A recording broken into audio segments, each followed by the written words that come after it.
Assalamualaikum warahmatullahi taala wabarakatuh kepada semua pelajar yang saya kasih sekalian. Apa khabar? Cikgu harap semua pelajar dalam keadaan sihat sejahtera. Dan berjumpa kita di kelas online kita pada hari ini. So, cikgu harap semua pelajar dapatlah bersarapan pagi dulu sebelum kita mulakan kelas kita, ya.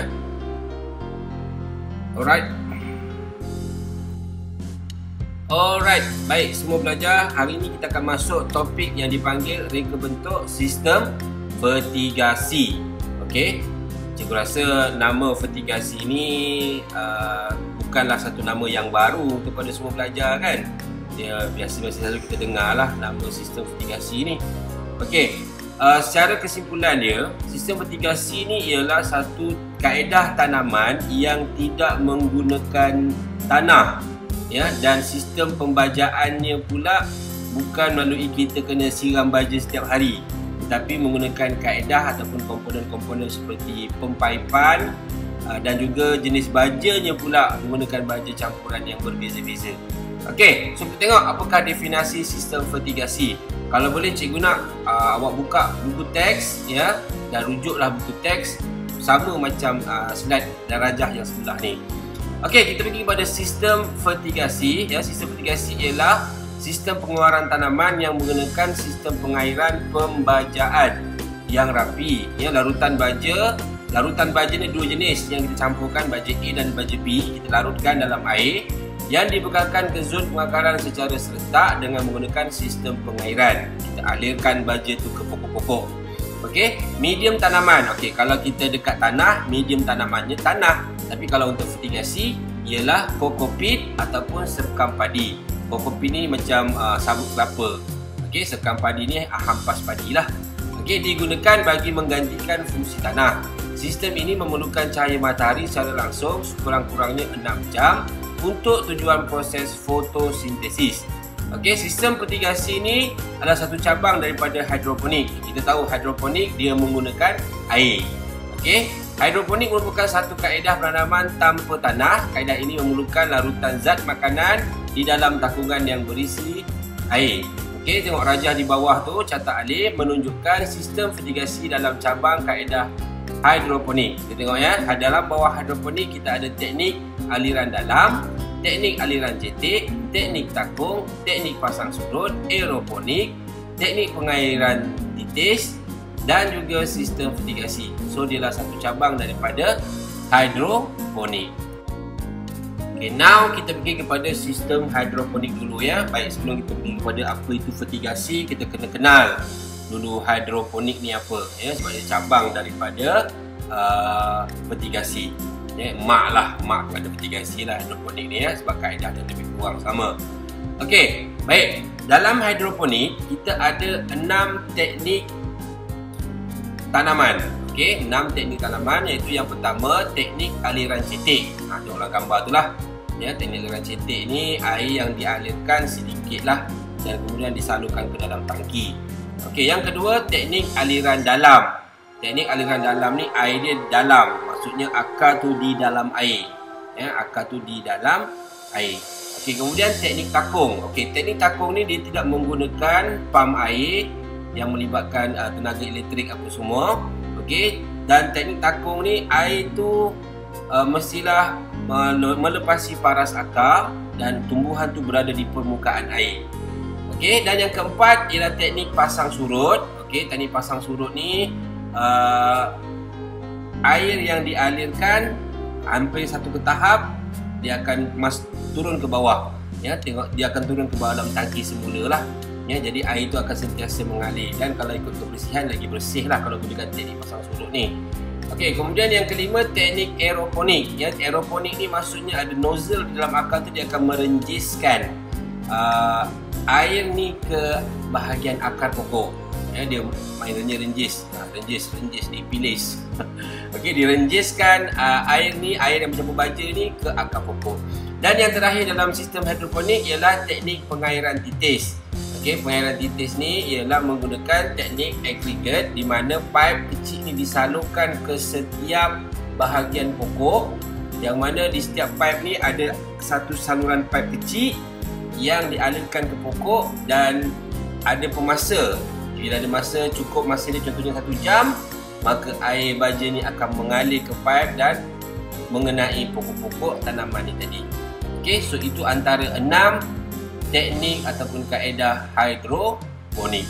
Dan teknik ni juga boleh digunakan, kebanyakan teknik ni yang digunakan untuk fertigasi ialah teknik yang ke-6, iaitu teknik pengairan titis. Cikgu ulang, untuk fertigasi menggunakan teknik pengairan titis. Okey, now kita pergi kepada apakah tujuan penanaman secara fertigasi ni. Okey, biasanya tanaman yang sesuai untuk fertigasi ni adalah seperti cili, tomato, timun, terung, strawberry ataupun pokok-pokok hiasan lah. Dan juga tanaman tersebut merupakan tanaman yang bernilai tinggi di pasaran. Okey, kita tengok apakah tujuan dia. Baik, yang pertama ialah mengelakkan tanaman daripada dijangkiti penyakit bawaan tanah. Biasanya tanah ni ada bakteria-bakterianya, boleh menjangkiti penyakit dekat pokok. Okey, yang kedua, memudahkan pengawalan serangga perosak tanaman. Jadi kita senang nak pantau lah. Ada serangga-serangga yang datang, kita senang nak halau ataupun kita nak basmikan dia. Okey, dan yang ketiga, pemberian baja lebih berkesan kepada tanaman sebabkan aliran campuran baja itu mengikut waktu yang sesuai. Jadi baja akan sentiasa diberikan kepada tanaman ataupun tumbuhan. Kelebihan sistem fertigasi, ya, yang pertama, penggunaan baja secara cekap dengan kadar 85%, okey, akan dapat diserap akar berbanding dengan kita taburkan saja, ya. Yang kedua, penggunaan air secara efisien, ya, air ni dapat menjimatkan air lah. Okey. Yang ketiga, pembajaan dapat dilakukan serentak, maksudnya pengairan baja tu semua pokok dapat lah, ya. Yang keempat, menghindarkan masalah penyakit kerana menggunakan medium tanaman yang bersih. Okey. Yang kelima, mengatasi masalah tanah tidak subur, perumah kepada penyakit dan perosak tanaman. Yang keenam, masalah merumpai sangat rendah. Yang ketujuh, kos operasi dapat dikurangkan. Dan yang ke-8, peningkatan hasil tanaman. Ya, tanaman akan bertambah banyaklah, subur. Alright, sekarang kita tengok pula kaedah penanaman fertigasi di Malaysia. So biasanya ada 2 jenis kaedah penanaman fertigasi di Malaysia.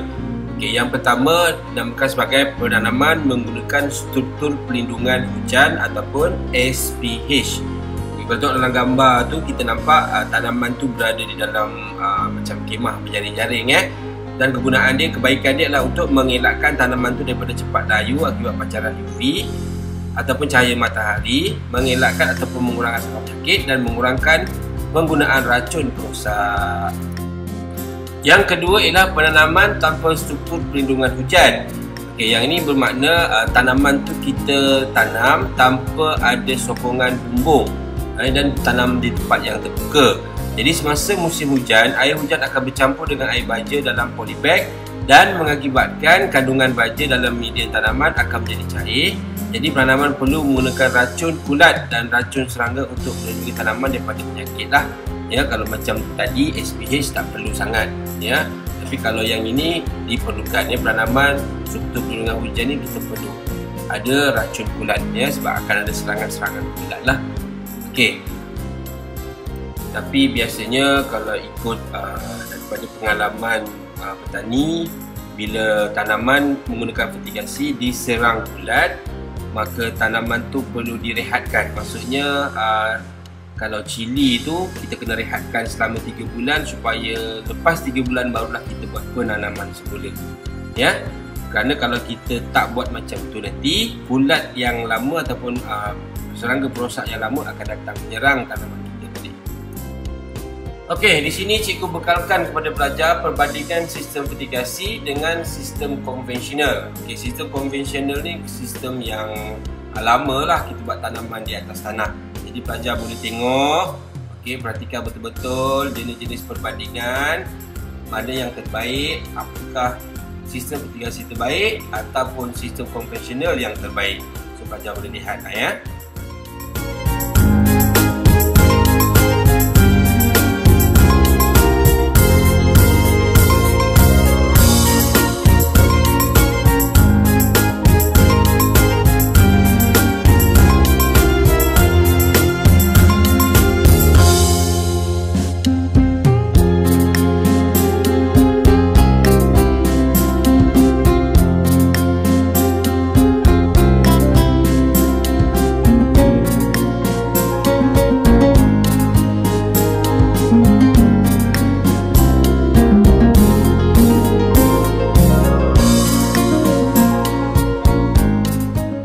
So, the next chapter is komponen utama sistem fertigasi.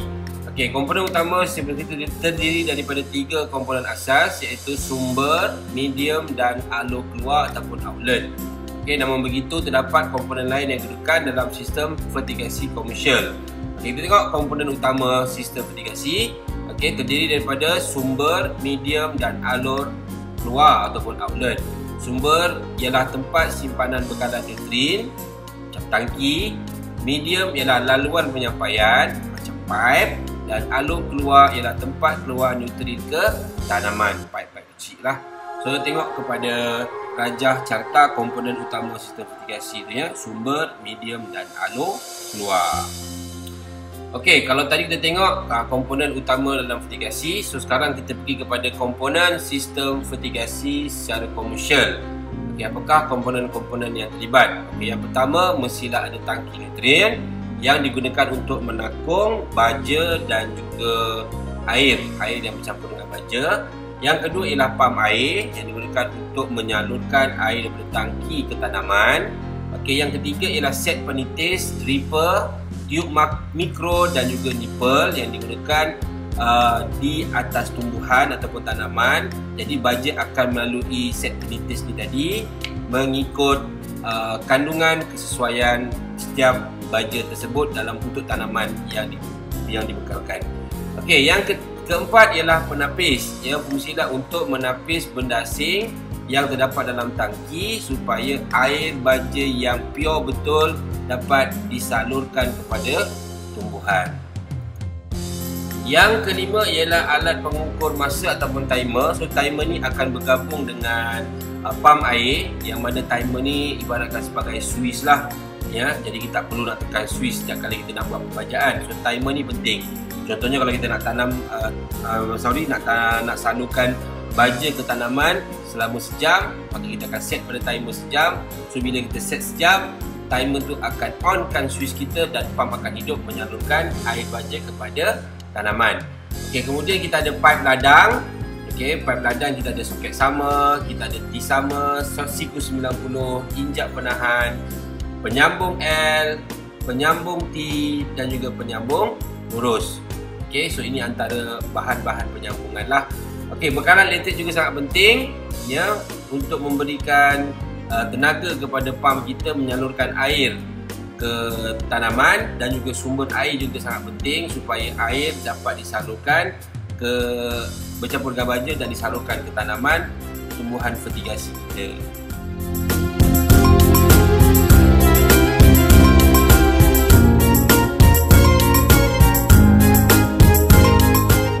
Okay, now we going to keperluan asas dalam fertigasi. Okay, apakah dia keperluan asas dalam fertigasi? Adalah seperti berikut. Yang pertama, tangki larutan baja.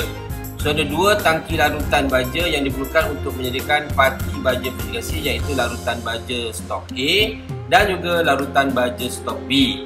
Okay, yang kedua ialah larutan stok baja.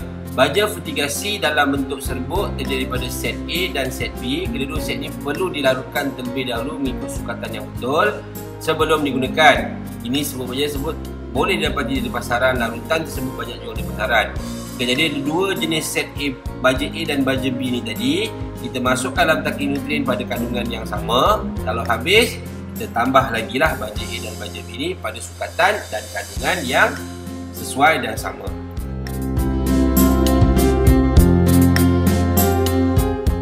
Selain baja, yang ketiga ialah media tanaman.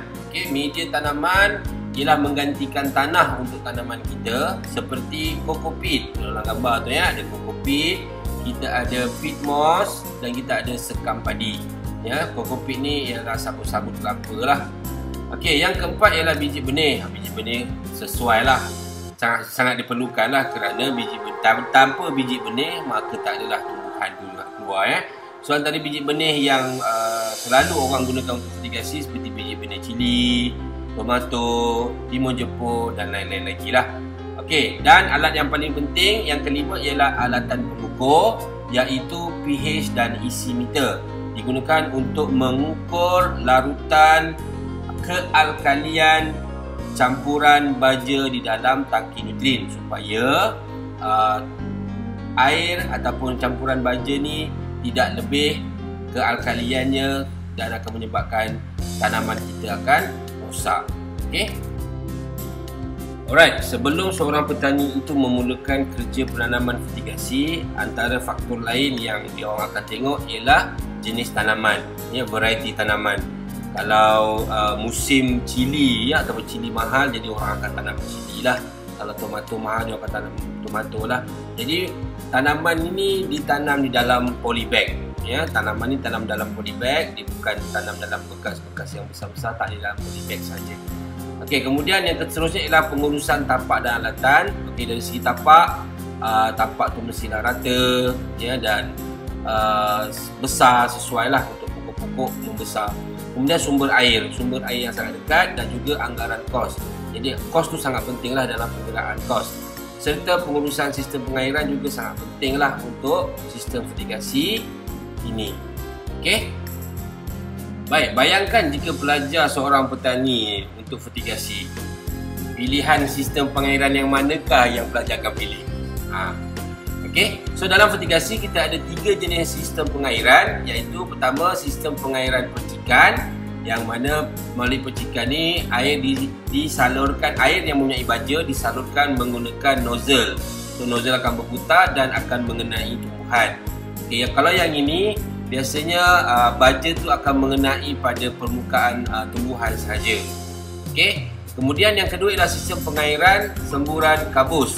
Ya, semburan kabus ni lebih kepada nozzle tu merenjis, air tu direnjiskan dalam nozzle dan mengenai tumbuhan.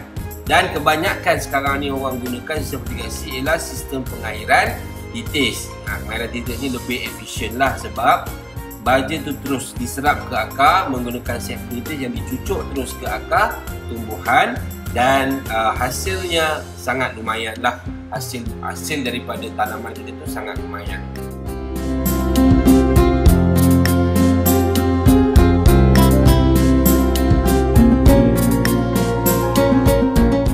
Baik, teknik penyusunan tanaman juga sangat penting, ya, sebab dia mempengaruhi peredaran air baja dalam pipe, ya. Kadang-kadang kita tak tahu tanah yang kita buat untuk fertigasi ni pada kawasannya tinggi, kawasannya rendah. Jadi kita kena ambil kira, dan juga teknik penyusunan juga sangat penting. So ada 2 teknik, iaitu teknik jejari dan juga teknik gelang. Dalam rajah tu kita tengok, ya, rajah 5.6 tu contoh lakaran penyusunan secara bentuk fertigasi ke gelang. Okey, dan nanti kita akan tengok satu lagi, iaitu secara jejari. Okey, so tengok tu di atas tu rajah 5.6 ialah lakaran 2 dimensi, dan rajah 5.7 ialah lakaran 3 dimensi bentuk penyusunan sistem fertigasi gelang. Kalau kita tengok, kita ada tangki, kita ada tengok ada aliran pipe, dan juga ada polybag yang meletakkan tumbuhan. Ini salah satu daripada teknik sistem fertigasi, iaitu sistem fertigasi gelang. Okey, kalau tadi kita tengok secara gelang, so sekarang kita pergi tengok kepada teknik penyusunan fertigasi secara jejari. Okey, kalau jejari tengok dalam rajah 5.4 tu lakaran secara 2 dimensi, teknik bentuk sistem fertigasi secara jejari, dan di bawah dia lakaran bentuk 3 dimensi, teknik fertigasi secara jejari. Kalau tadi gelang dia akan buat macam bentuk circle lah. Okey, kalau jejari pula air yang dialirkan akan tamat pada hujungnya, dia tak akan berputar balik ke tangki. Okey, so ada 2 beza lah antara jejari dan juga gelang. Ya, tapi masih lagi menggunakan konsep yang sama. Set penitis, air dialirkan melalui set penitis, dan set penitis terus ke akar dan tumbuhan. Alright, so analisis elemen reka bentuk sistem fertigasi ni sangat penting lah, ya. Dan pelajar boleh lihatlah elemen reka bentuk sistem fertigasi dalam rajah yang cikgu berikan sebelah ni. Dan kenapa dia penting? Sebab dia mempengaruhi konsep dan juga situasi penanaman fertigasi ni. So pelajar boleh baca sendiri untuk elemen reka bentuk sistem fertigasi.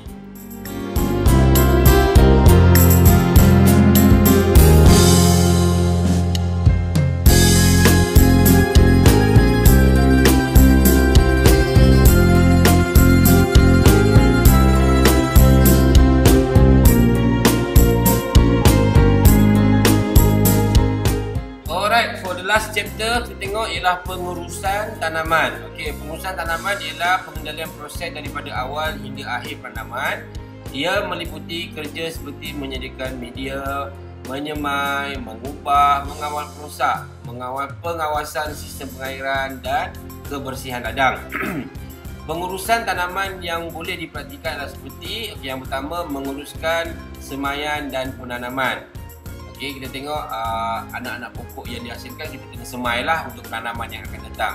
Okey, kemudian pengurusan tanaman dari segi baja dia, dari segi penjualan dia. Okey kan, pengurusan semaian pula bagaimana kita nak uruskan semaian anak-anak pokok, dan juga pengurusan penjagaan, macam mana kita nak jaga pokok kita daripada diserang oleh makhluk-makhluk ataupun ulat serangga perosak.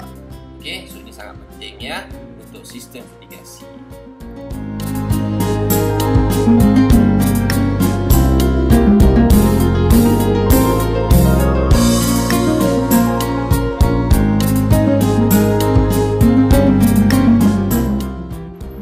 Okey, tamat sudah topik kita sistem reka bentuk sistem fertigasi.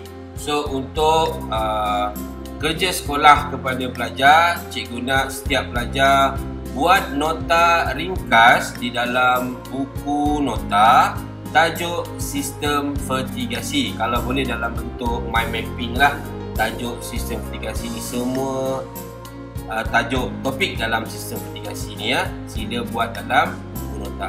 Dan untuk kelas next kita akan ada quiz. Jadi minta pelajar sila faham dan baca buku ataupun tengok video cikgu ni berulang kali supaya pelajar lebih faham untuk menjawab quiz, yang mana markah quiz kita akan masukkan dalam markah PNG pelajar. Dan untuk the next class lagi lepas quiz, kita akan ada amali mini fertigasi. So bahan-bahan cikgu akan nyatakan di awal kelas sebelum kita buat amali, dan pelajar perlu menyediakanlah bahan-bahan untuk kita buat amali mini fertigasi kita. Dan bahan-bahannya insya-Allah pelajar boleh cari di mana di sekitar pelajar sendirilah ya. Dan kemudian pelajar kena hantarlah gambar amali mini fertigasi. Tapi bukan minggu ni, kita akan buat pada minggu hadapan ya. So bersedialah untuk menyediakan bahan-bahannya. Okey. So kelas kita pada hari ini, kita jumpa lagi next class. Assalamualaikum warahmatullahi wabarakatuh. Bye.